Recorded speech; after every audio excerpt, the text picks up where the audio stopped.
Selamat pagi para sahabat GKI Saklasi Solo, dimanapun para sahabat berada. Kiranya cinta kasih Kristus senantiasa hadir di dalam kehidupan para sahabat semuanya di tengah situasi pandemi yang masih belum selesai atau belum berakhir hingga pada saat ini. Para sahabat yang dikasih Tuhan, di dalam kehidupan kita sebagai umat Kristen seringkali kita jumpai yang namanya tanda-tanda lahiriah atau simbol-simbol yang hendak menunjukkan identitas diri. Oh, ini orang Kristen.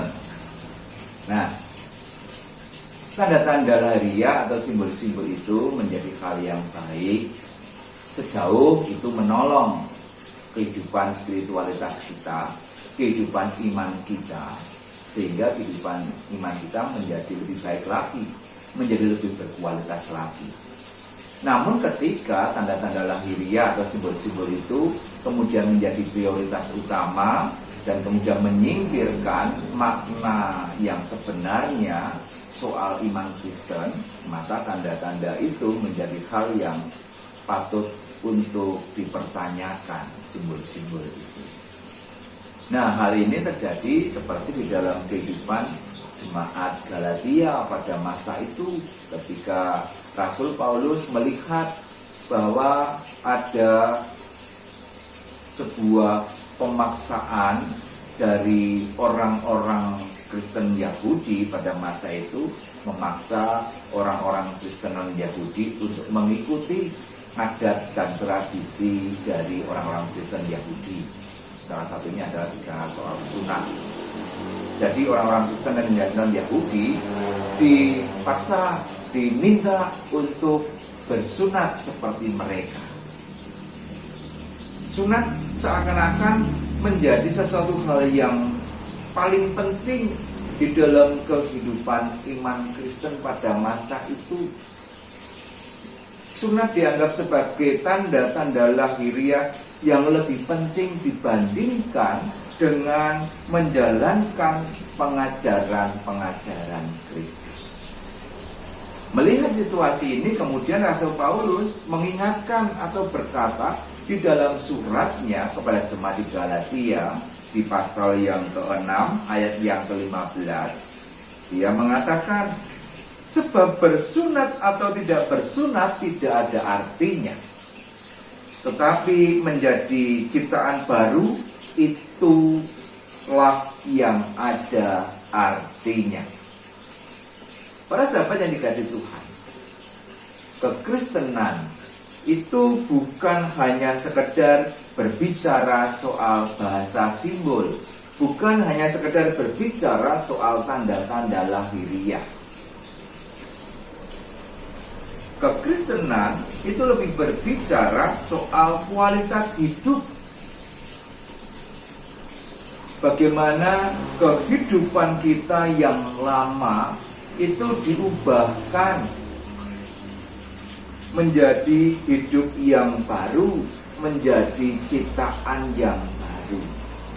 Hidup yang lama yang senengane ngrasani tonggo, yang senengane nyatur tonggo atau saudara ataupun sahabat, itu diubahkan, dibarui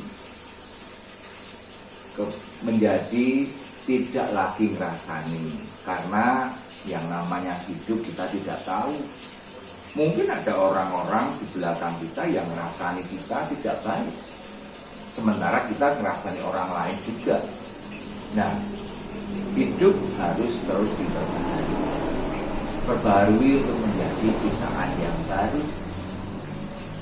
Hidup lama yang dulunya seringkali bicara kotor, bicara buruk, bicara kasar, dan juga bicara yang menyakitkan orang lain, kemudian diubahkan menjadi hidup yang mengeluarkan kata-kata yang membangun, yang mendidik, yang menghibur, yang menguatkan. Hidup yang dahulunya tidak memiliki kepedulian, kurang memiliki bela rasa, diubahkan karena menjadi ciptaan baru, maka kemudian berubah memiliki kepedulian terhadap orang atau terhadap penderitaan, memiliki semangat bela rasa ketika berjumpa dengan orang-orang atau saudara yang sedang mengalami kesusahan. Mari kita terus membaharui diri. Mari kita terus mereformasi diri. Mari kita terus berubah untuk menjadi ciptaan baru yang semakin baik dan semakin baik lagi di dalam kehidupan kita. Bukan hanya sekedar agar terlihat baik di mata orang lain, tetapi marilah kita melakukan pembaruan diri itu dengan sungguh-sungguh, sehingga kita sungguh-sungguh berkenan di hadapan Tuhan. Memang kadangkala bukan perkara yang mudah, apalagi kalau kita berjumpa dengan berbagai macam godaan, berbagai macam tantangan di luaran di sekitar kita. Tetapi yakinlah, ketika kita mau datang kepada Tuhan, kita mau mohon pertolongan Tuhan, yakin kita akan ditolong, kita akan dimampukan, kita akan dikuatkan untuk terus membaharui diri kita, untuk terus kita menjadi ciptaan yang baru, yang terus berubah menjadi lebih baik. Kiranya Tuhan Yesus Kristus, Sang Kepala Gereja, akan memampukan kita. Selamat pagi dan selamat menjalani aktivitas di pagi hari ini di dalam penyertaan Tuhan. Tuhan memberkati. Amin.